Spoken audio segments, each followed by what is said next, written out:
Chers étudiants, bonjour.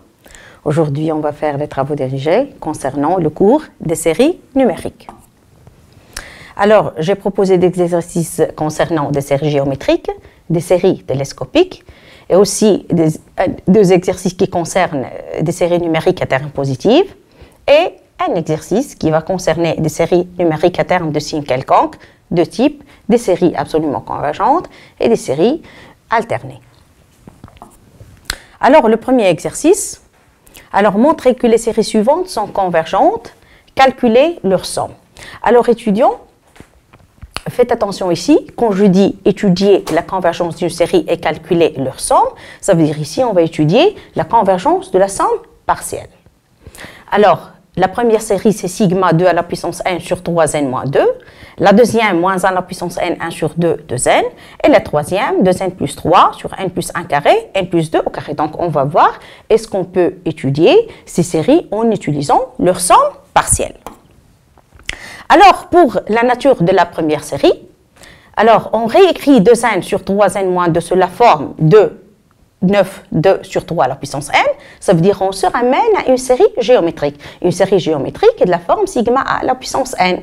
Elle est convergente si et seulement si le module de la raison a est inférieur strictement à. Alors ici, la valeur absolue de 2 sur 3 inférieure strictement à, alors je dis que la série 2 sur n, 3n moins 2, qui est 9, 2 sur 3 à la puissance n, est convergente. Et pour calculer sa somme, ça veut dire qu'on va passer à la limite de la somme partielle. Donc, la somme de la série, c'est exactement sigma de n est égal à 0 jusqu'à plus l'infini 2 à la puissance n sur 3n moins 2, donc qui est égal 9 fois 1, ça veut dire le premier terme, sur 1 moins 2 sur 3, qui est la raison. Donc, quand on la calcule, on trouve que ça va être égal à 27. Donc, c'est un modèle d'une série géométrique qu'on étudie la convergence en utilisant la somme partielle. Concernant la deuxième série, sigma moins 1 à la puissance n, 1 sur 2 à la puissance 2 sur n, ça donne l'impression que c'est une série alternée. Or non, on va la réécrire sous la forme d'une série géométrique de terme général, moins 1 sur 4 à la puissance n. D'accord? Donc, la valeur absolue de moins 1 sur 4 inférieure strictement à, donc la série sigma moins 1 sur 4 à la puissance n est une série géométrique qui est convergente. De plus, sigma de n est égal à 0 plus l'infini, ça veut dire la somme qui est égale à la limite de la somme partielle, c'est exactement 1 sur 1 moins 1 sur 4 qui est égal à 4 sur 5. Donc, la série est convergente de somme 4 sur 5. La troisième série, c'est sigma de n plus 3 sur n plus 1 carré, n plus 2 carré.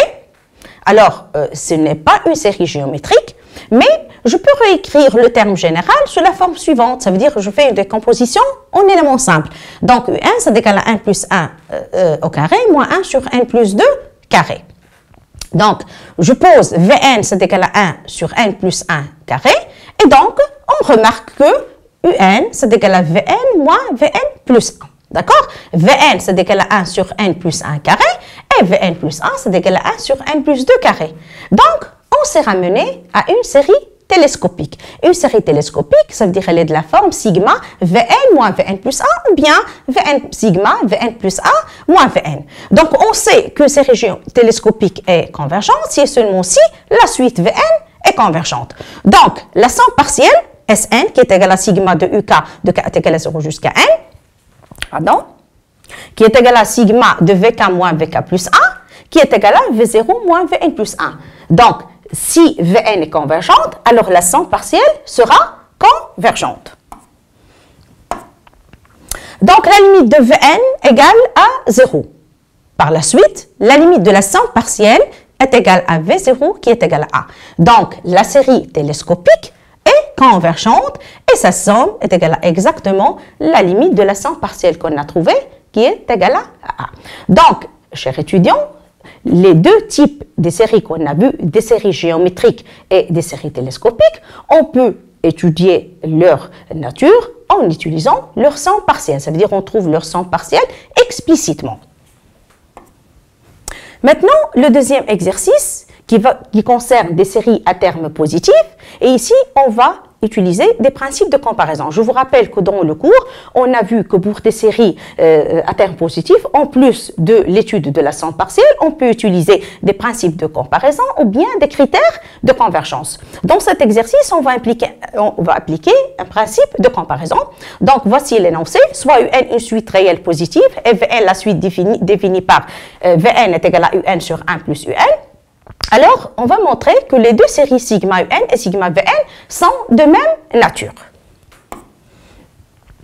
Alors, puisque Vn est égal à Un sur 1 plus Un, alors Vn est positive et inférieure strictement à 1. Bien sûr, parce que Vn et Un sont positifs. Donc, je réécris Un en fonction de Vn. Un, c'est égal à Vn sur 1 moins Vn. Et donc, on remarque que Un converge vers 0 si et seulement si Vn converge vers 0. D'accord? Un converge vers 0 si et seulement si Vn converge vers 0. Et donc, si la suite Un ne converge pas vers 0, alors la suite Vn ne converge pas aussi vers 0. Et aussi, si la suite Vn ne converge pas vers 0, alors la suite Un ne converge pas vers 0. Donc, dans les deux cas, si Un ne converge pas vers 0, on aura sigma Un et sigma Vn sont divergentes. Ici, on utilise la condition nécessaire de convergence, qui est, si sigma Un converge, alors Un converge vers 0. Qu'est-ce que ça veut dire? Si Un ne converge pas vers 0, alors sigma Un va converger grossièrement. Donc, le premier cas, si Un ne converge pas vers 0, on aura sigma Un et sigma Vn sont divergentes, parce que les deux ne convergent pas vers 0. Le deuxième cas, si la suite Un converge vers 0 quand Un tend vers plus l'infini. Alors, dans ce cas, on aura Vn est équivalente à Un au voisinage de plus l'infini. Donc, les deux séries sigma Un et sigma Vn sont à terme positifs, donc on peut appliquer le principe d'équivalence. Donc, Vn est équivalente à Un, et dans ce cas, sigma Un et sigma Vn sont de même nature d'après le critère d'équivalence. D'accord, chers étudiants? Ici, si Un ne converge pas vers 0, alors on a Vn est équivalente à Un. Puisque Vn et Un sont positifs, on peut appliquer le critère d'équivalence et dans ce cas, on va dire que sigma Un et sigma Vn sont de même nature. Donc, dans les deux cas, ça veut dire si Un ne converge pas vers 0, on a sigma Un et sigma Vn sont divergentes. Et si Un converge vers 0, on a sigma Un et sigma Vn sont de même nature. Donc, il résulte que dans les deux cas, les deux séries sont de même nature. Je rappelle ici qu'on a pu appliquer le principe de comparaison qui est explicitement le principe d'équivalence parce que sigma Un et sigma Vn sont à terme positifs.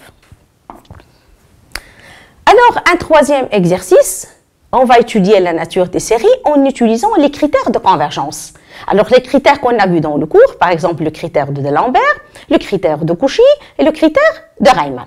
D'accord? Alors, on va étudier la nature de la série sigma factoriel n au carré sur factoriel de z.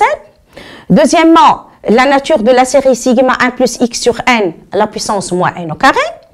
La troisième série, c'est sigma n supérieur ou égal à 1 exponentielle moins logarithme n au carré. Et la quatrième série, c'est 1 moins cos pi sur n logarithme de n. Alors, je commence par la première série qui est sigma factoriel n au carré sur factoriel de n. Alors, d'abord, on remarque que un ici, elle est strictement positive. Donc, je vais calculer un plus 1 sur n pour voir est-ce qu'on peut appliquer le critère de D'Alembert. Car dans le cours, si la limite de un plus 1 sur n est inférieure strictement à 1, alors sigma un converge. Et si la limite de n plus 1 sur n supérieure strictement à 1, alors la série diverge. Alors, on va voir, on calcule n plus 1 sur n en utilisant les factoriels. Alors, on trouve en calculant que ça va être égal à n plus 1 sur 4n plus 2.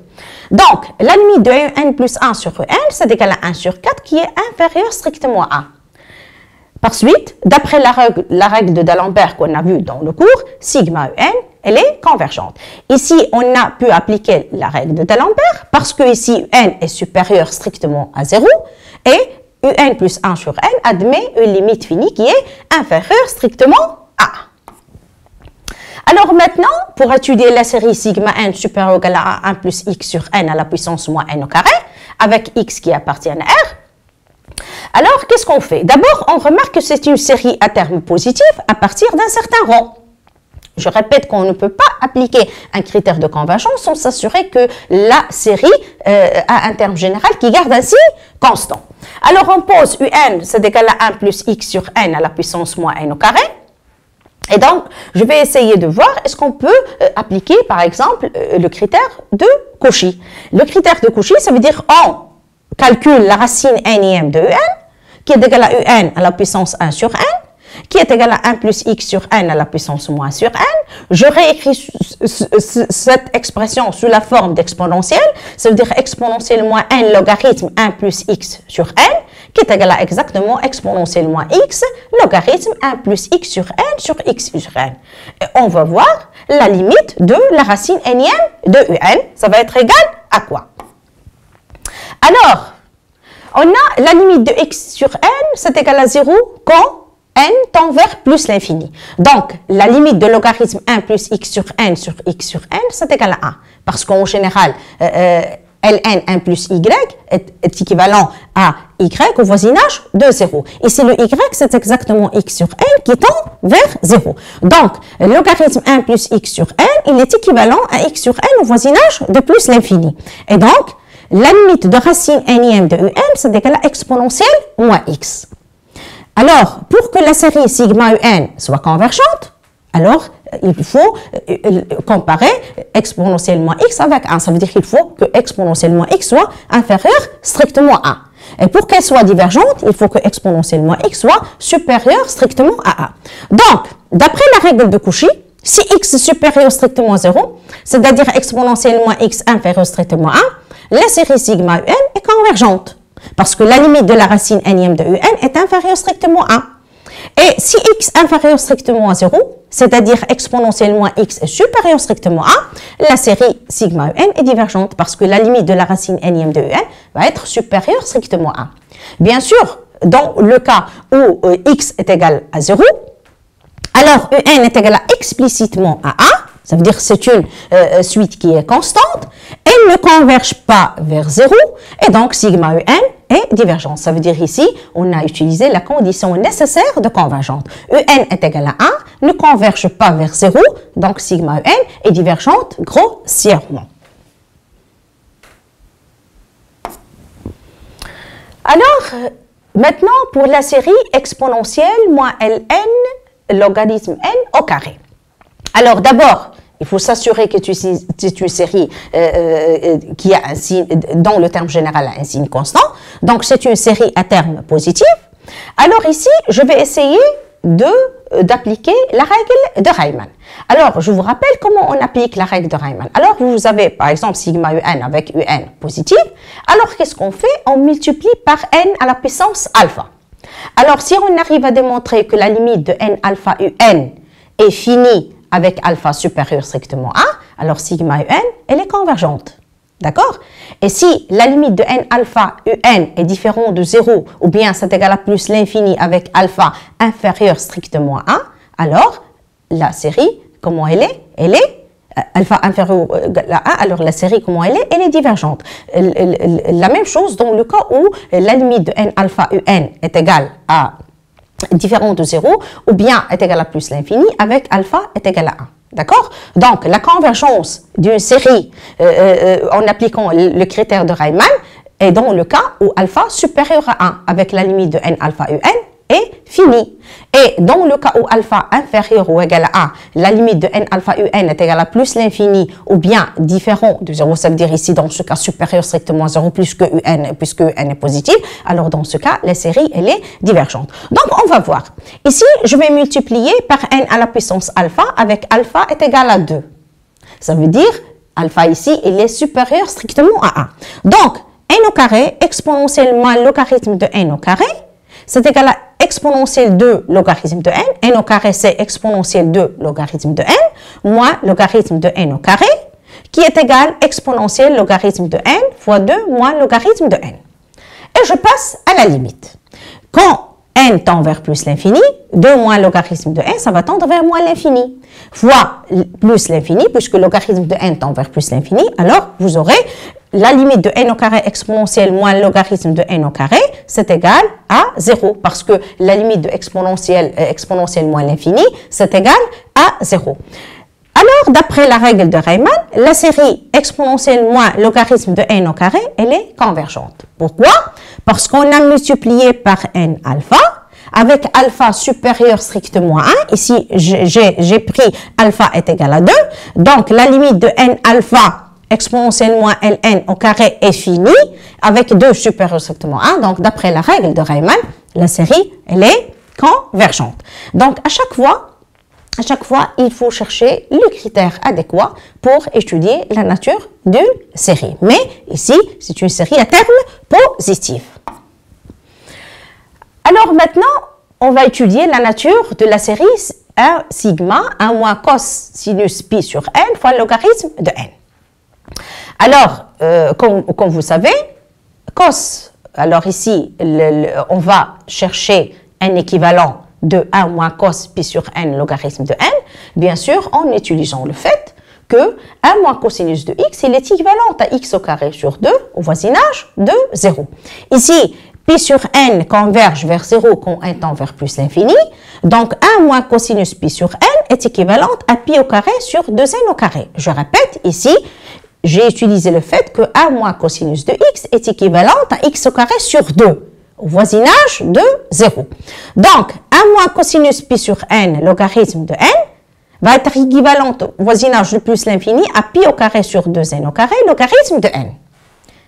Et on va voir la nature de la série sigma pi au carré sur 2n au carré, logarithme de n.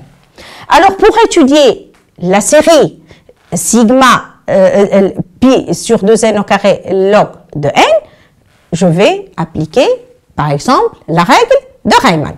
Alors, la règle de Riemann, comme je vous ai dit, je vais multiplier par n alpha. Avec un alpha bien adéquat, je peux avoir la nature de la série. Ici, je vais prendre alpha supérieur à 1 et inférieur strictement à 2, et je vois que la limite de n alpha pi au carré sur 2n au carré, logarithme de n, c'est égal à 0. Pourquoi?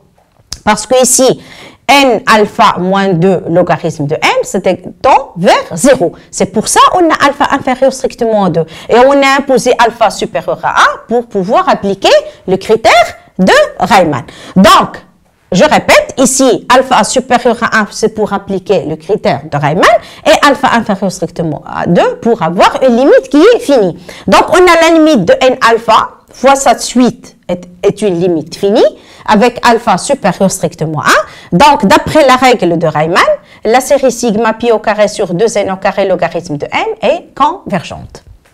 D'accord? Ici, on a appliqué la règle de Riemann pour étudier la série sigma pi au carré sur 2n au carré logarithme de n. Et maintenant, en appliquant le critère d'équivalence, parce que les deux suites sont positives. D'accord? Je peux appliquer le critère d'équivalence. Donc, cette série, elle est convergente. Donc, la série 1 moins cosinus pi sur n, logarithme de n, est aussi convergente en appliquant le critère d'équivalence. Donc, dans cet exercice, on a appliqué la règle de Riemann et on a appliqué le critère d'équivalence pour pouvoir étudier la nature de sigma 1 moins cosinus pi sur n, logarithme de n. Ça veut dire, dans un même exercice, on peut appliquer 2-3 critères de convergence. On a le droit, bien sûr, parce qu'on travaille avec des séries à terme positives. Bien sûr, des séries à terme négatives se ramènent à des séries à terme positives, puisque si sigma un est convergente, si et seulement si sigma moins un est convergente. D'accord? Donc, l'essentiel, c'est d'avoir le terme général de la série qui garde un signe constant. Si sigma un garde un signe constant, alors on peut appliquer l'un des critères qu'on a vu, soit la règle d'Alembert, soit la règle de Cauchy, soit la règle de Riemann, en plus des principes de comparaison qu'on a vus. Maintenant, pour étudier des séries à terme de signes quelconques. Alors, avant d'énoncer l'exercice, chers étudiants, jusqu'à maintenant, on a vu des séries à terme positives. Alors, si on a une série à terme quelconque, ça veut dire sigma UN et UN ne gardent pas un signe constant, alors pourquoi ne pas essayer avec la convergence absolue? Ça veut dire étudier la nature de sigma, valeur absolue de UN. Parce que d'après le cours, sigma, valeur absolue de UN converge, implique que sigma UN converge. Ça veut dire si une série est absolument convergente, alors elle est convergente.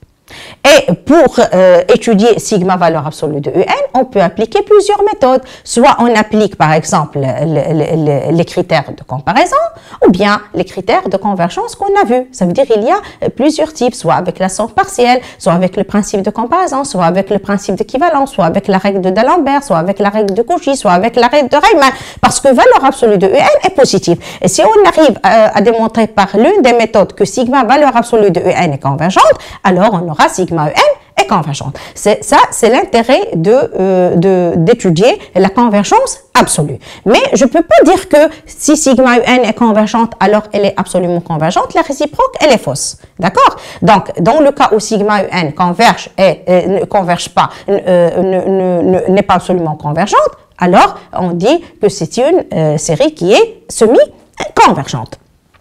Alors, pour cet exercice, on va étudier la nature des deux séries suivantes, sigma moins 1 à la puissance n, 2n plus 5 sur 8n moins 11, et sigma moins 1 à la puissance n, racine n au carré plus 1 moins n.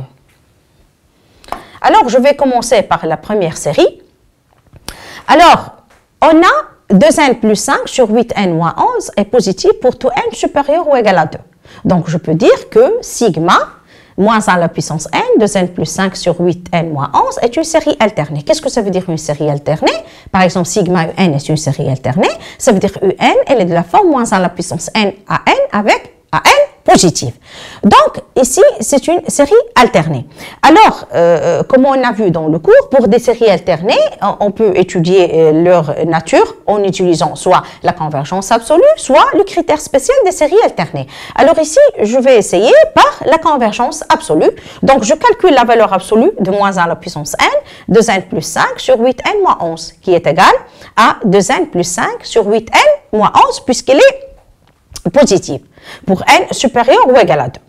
Alors, pour étudier la série sigma 2n plus 5 sur 8n moins 11, alors je vais essayer par un critère de comparaison. Par exemple, on a 2n plus 5 sur 8n moins 11, elle est équivalente à 2 sur n sur 8n au voisinage de plus l'infini.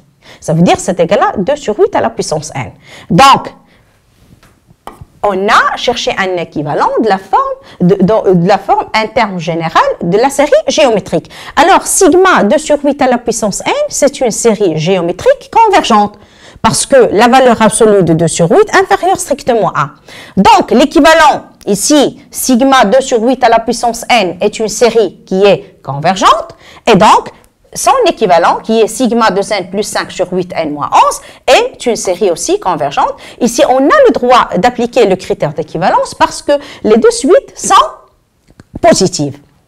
Et donc, qu'est-ce que je peux dire dans ce cas? On a la série valeur absolue moins 1 à la puissance n, 2n plus 5 sur 8n moins 11 est convergente d'après le critère d'équivalence, ce qui veut dire que la série moins 1 à la puissance n, 2n plus 5 sur 8n moins 11 est absolument convergente. Ou bien sûr, si elle est absolument convergente, alors elle est convergente. Concernant la dernière série, qui est sigma moins 1 à la puissance n, racine n au carré plus 1, moins n. Alors, on pose un, c'est égal à moins 1 à la puissance n à n, ou an, c'est égal à racine n au carré plus 1, moins n. D'accord? Alors, comme an est supérieur strictement à 0, parce que racine n au carré plus 1 est supérieur strictement à n, alors sigma un est une série alternée, parce que n est de la forme moins 1 à la puissance n fois an avec an est positif. Donc, c'est une série alternée. Donc, comme je vous ai dit au cours, pour étudier une série alternée, est-ce qu'on peut, par exemple, essayer par la convergence absolue? Alors, ici, je remarque la valeur absolue de en, c'est égal à exactement à n. Et on a an, c'est égal à 1 sur racine n au carré plus n. Ça veut dire an, elle est équivalente à 1 sur n. Et sigma 1 sur n est une série harmonique divergente.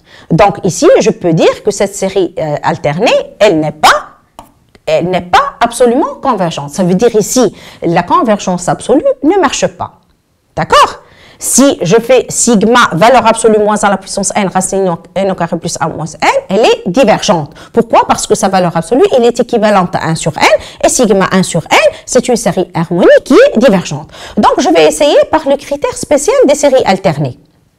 Alors, qu'est-ce qu'on doit démontrer? On doit démontrer que AN, elle est décroissante et converge vers 0. Déjà, on a AN positive. Est-ce que AN est décroissante? Est-ce qu'elle va converger vers 0? Si on a AN positive, décroissante et converge vers 0, alors, d'après le critère spécial des séries alternées, la série va être convergente. Donc, on va voir. Alors, montrons que la suite AN est décroissante et converge vers 0. On pose AN est égal à Fn avec f de x est égal à racine x au carré plus 1 moins x. Ça veut dire ici, je vais étudier la monotonie de AN en utilisant la méthode fonctionnelle. Qu'est-ce que ça veut dire la méthode fonctionnelle? Ça veut dire que je pose AN est égal à Fn et j'étudie la fonction f. Alors, la fonction f est continue et dérivable sur R, et on a pour tout x qui appartient à R, sa dérivée, c'est égal à exactement x moins racine x au carré plus 1 sur racine x au carré plus 1.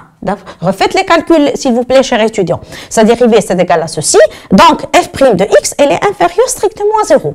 Donc, si f' de x est inférieure strictement à 0 pour tout x qui appartient à R, ce qui entraîne que f est décroissante, et en particulier sur R+. Donc, si elle est décroissante sur R+, alors en particulier, on aura fn supérieur à fn plus 1. Pourquoi? Parce qu'on a n inférieur à n plus 1. Et donc, f est décroissante, donc fn est supérieur à fn plus 1. Et donc, an, elle est supérieure à n plus 1. Ça veut dire que an est décroissante.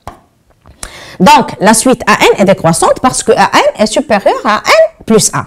Donc, pour démontrer qu'elle converge vers 0, alors ici, je répète que AN, cet égal-là, ça veut dire que je multiplie par le conjugué. C'est 1 sur racine n au carré plus 1 plus n. C'est égal à 1 sur n fois racine 1 plus 1 sur n au carré plus 1. Donc, comme je vous ai dit, AN, elle est équivalente à 1 sur n au voisinage de plus l'infini. Donc, la limite de AN est égale à 0. Donc, on a AN, elle est positive, décroissante et converge vers 0. Donc, d'après le critère spécial des séries alternées, on a la série sigma EN est convergente. Donc, ici, comme conclusion, pour étudier la nature d'une série alternée, on essaie d'abord avec la convergence absolue. Si elle est absolument convergente, alors elle va être convergente. Si elle n'est pas absolument convergente, alors on essaie d'appliquer le critère spécial des séries alternées qui dit que si EN s'écrit sous la forme moins 1 à la puissance n à n, alors si AN est positive, AN décroissante et converge vers 0, alors d'après le critère spécial des séries alternées, sigma EN va être convergente. Ceci termine cette séance. Je vous remercie.